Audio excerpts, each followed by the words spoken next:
One of the things that I covered were spacesuits in the vacuum of Right. space. Hmm. And then, of course, the whole Venus and Mercury argument, which I think is pretty cool. But maybe we can start with spacesuits in space. Sure. The point of the whole thing with the astronaut suits is that technically they should explode when they are, entered into a vacuum environment. Now, what NASA claims is that the spacesuits are designed to expand a little bit, when they're out in the vacuum of space.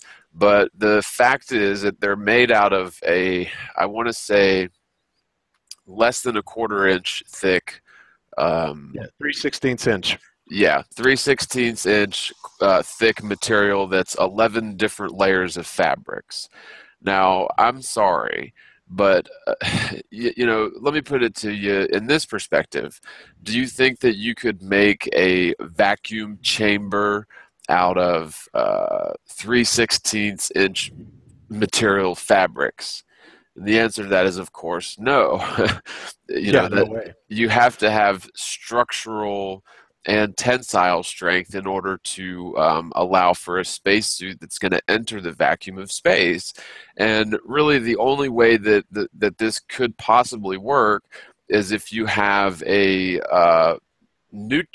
pressure neutral spacesuit enter the vacuum of space. So what that means is that the interior pressure of the spacesuit would have to be a near perfect vacuum. Then they could go out into the vacuum of space and it would still expand, but then that doesn't work. I mean, your body has to be under 15 pounds of pressure per square inch in order for us to survive, because that's what we're used to. So this idea that NASA was sending up sewn together, and the old ones were one piece, but they were still sewn together. The new ones have interchanging parts, but essentially sewn together or slapped together fabrics, entering a near perfect vacuum without exploding, just completely debunks, it totally demolishes the idea that they've been to this so-called vacuum of space.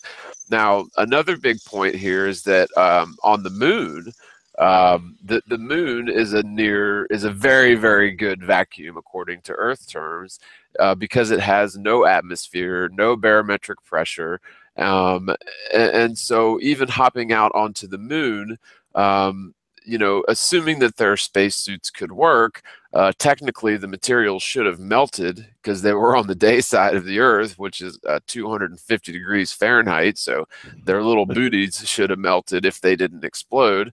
Big Um, time. Right, but it's just when you start to study more and more of the so-called moon landing footage and watch, it just looks more and more like a set. Like you can literally tell where the foreground is, and then there's almost like a sharp line where they have a background painting, right?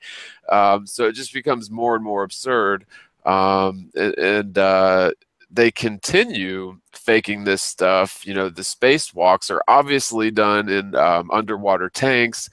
I just recently watched a video. I was going to do a response, but I just made a comment. It was Secure Team 10 had this video that they caught a UFO from the ISS, and it was obviously it was obviously an air bubble. And so I told them in the comments, no, that's not a UFO. It's an air bubble because they're underwater. But you got to try. You got to Yeah. try. Yeah. One of the other things also that they had Jamie from Mythbusters, demonstrating, having his hand inside of that suit, and he's going, you can't do anything with these things being pressurized because when you think about how much pressure we're actually down under here, you're right. In order to go out into that near perfect vacuum of space, we would have to be at an atmospheric pressure, or the astronauts would have to be at an atmospheric pressure somewhat close to what that space would be, so that when they went outside, it would kind of inflate their spacesuit and give it some pressure. But the problem with that is that when you get biological material or even water in that much of a vacuum, first of all, water will boil all by itself when it's in that much of a vacuum. And of course, that's been proven, by the NASA documentation. I think you may have even put it in here. But Yeah. Beyond that, the guy that was in there, the astronaut that was subject to that, he said, well, the last thing I felt just before I passed out was the water on my tongue starting to bubble, right? Yep. So this is another reason that NASA doesn't use this gigantic, outrageously expensive vacuum chamber for training, because it's as simple as this. No human being can survive in a vacuum like that. It is simply impossible. And the idea that a 3/16 inch quote unquote pressurized suit is going to save you from that is beyond belief, because it would make that suit so unbelievably rigid. It would be like the most taut balloon ever, and you wouldn't even be able, forget about moving your fingers. You wouldn't be able to move your arms or your body, your torso, anything, because it would be so unbelievably rigid from the incredible pressure, that pressure differential between the inside of the suit and the outside near perfect vacuum. Not to mention the fact that the guy's blood would be boiling, right? So and here it is right here. Here they're going to put water inside of a vacuum chamber, and we're not even evacuating it that much. He's not getting anywhere near the level of a vacuum of space, right?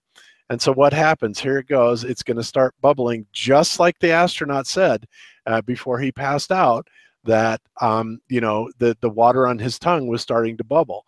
So Yeah, it and is impossible. that astronaut was in a vacuum that was 3 orders of magnitude lower than the vacuum of space is supposed to be in the heliocentric model. Now, we're not talking about 3 levels lower. We're talking about 3 orders of magnitude. So if you're familiar with, the term, he was barely even in a vacuum compared to what would happen in space. And so the whole idea of spacewalks and moonwalks is just ridiculous. And yeah, you're right. In order for the astronaut to survive, his suit would have to have a constant 15 pounds of pressure per square inch all over his body. Now, when you put him out into the vacuum, yeah, that thing would explode. His blood and saliva and all his liquids would boil, and then he would explode. I mean, that's what would happen. I mean, it's just amazing to me that physicists and pretty much the entire world believed that or didn't think about this when atmospheric pressure has been known for so long. But I guess it's one of those things where if you tell a big enough lie long enough, and you've got enough money to spread it around the curriculum and across the media, that anything people see on TV, any lie people see on TV is the truth, right? I mean, that's what we've got. That's where we've come to. Totally, 100%. Yeah, it's funny because I saw somebody did a quote unquote flat Earth debunking video. I think it was this morning I was watching it, and the guy on there was saying that, well, no, the reality is the bigger the lie, the more unlikely it will be to succeed, which of course is completely backwards. It's really, the bigger the lie, the more likely people are to believe it, right? Because it's so unbelievably audacious. And they've known about Right. this for a long time in the Hegelian dialect, the problem, reaction, solution. So yeah, it's just funny to watch all this backpedaling, but this is great. Here we have the Mythbusters, which of course one of the agents of the Illuminati trying to, bust stuff. And you can tell that, even look at that glove. You can tell it's not pressurized. And even with it not pressurized, he was unable to hardly turn those bolts. But you pressurize that to the point where his blood doesn't boil in his fingers, and he won't even be able to move those fingers, not with 15 psi. Of pressure at any point along that spacesuit, and I would defy them to show us an example where that would be possible. I just don't think it is. Yeah, you can see them bending their legs and stuff, and bending their fingers when that's supposed to be a highly, and there you can see his thumb, His right? thumb, yeah. Yeah. But they're supposed to be under this high pressure suit with a vacuum environment outside, and yet they're able to bend at the joints, and again, back then these were all sort of seamed together fabrics. I mean, it's just preposterous. It really is preposterous that people believe that they were doing this in a vacuum. You can see your hand now, we can see your thumb. We can see your Yeah. hand. I loved that. I tried to find that video that you did, Jared, and clip that in, but I couldn't find it. Yep. That's the hardest thing. Sometimes I can't remember either. I couldn't tell you what video that's in. I know, I know. I tried to find it for a while, and I was like, ugh, I can't find it. It's Yeah, out and there of course somewhere. the Glober rebuttal to that would be, well, no, that just looks like it. It's not really, obviously not his thumb, because if it was, he'd die, right? But the thing that capped it was the announcer, that the guy he was talking to in Houston, saying, we can see your thumb. It's like, okay, explain that, genius. Right, because that's really the only way that you're going to be able to do these tasks. Because I think that this is probably done underwater, and the only way that you're going to be able to do the tasks that they claim that they're doing is if you've got the use of your digits. I'm sorry, if you've ever tried to use even like, let's just say a mitten and try to do, tedious work with your hands, it's hard. Now imagine if that mitten was like, highly pressurized so that you could barely move your fingers. Yeah, I mean, that's it just Yeah. makes me And look at sick. this. It's so obvious that that's not pressurized. It's all wrinkled everywhere. There's not one iota of pressure in there. And he still can't turn those nuts, right? Right. Yeah. So, Yep. yeah. Well, and it's Anyway, it's a backwards experiment anyway because what they've done is they've essentially evacuated the chamber, and he's sticking his arm into the chamber, but it's nowhere near the amount of vacuum that would be in space or even on the moon, and there's obviously not all that pressure inside of the suit or the glove that he's in. So yeah, it's a half-assed experiment anyway. But even in that half-assed sort of extra light conditions, it's still difficult for him, right? So I mean, what does that go to show you? yeah. Yeah, exactly. So, and that's, of course, why we see, when we see the NASA videos, we see them just moving their clips around. They're little tether clips, and they're never Oh, doing anything ever. pause it there, because you can kind of see there's a line, like sort of, I don't know, about where the astronaut on the left's face mask is, where you can see that there's a foreground and then like a background painting, like a background set. And they never show you in any of these the fourth wall. They never do a 360 panorama unless there's specific shots that where they were tried to make it convincing. But in most of these spacewalk shots you can clearly see like the old Stanley Kubrick technique of I guess it's sort of like a backlit back painting or whatever for the background, and then you've got your Right. foreground. It looks like a set to me with the lighting and everything. I mean, you can clearly see that they've got very nearby lighting, and of course they're not boiling in the sun and exploding. Yep. And I think it's great that you brought up the fact that they many times are doing some sort of extraneous activity. And when you said that, I was actually driving when I heard you say that, but I came home and looked at some old videos and just watched, and you're absolutely right. There's no change in the inflection of their voice that would come with the kind of activity that they're doing. When you're putting a lot of effort into something or you're falling down, it sounds like it's all recorded after the fact. Yeah, yeah, like bunny hopping along the surface of the moon, Right. in a situation where you could probably die any second, just even if a small little hole, pops into your suit, and the guy's just like, "Hey, this is great. I can hop around like this all day." He's not, he's obviously not performing some sort of cardiovascular activity.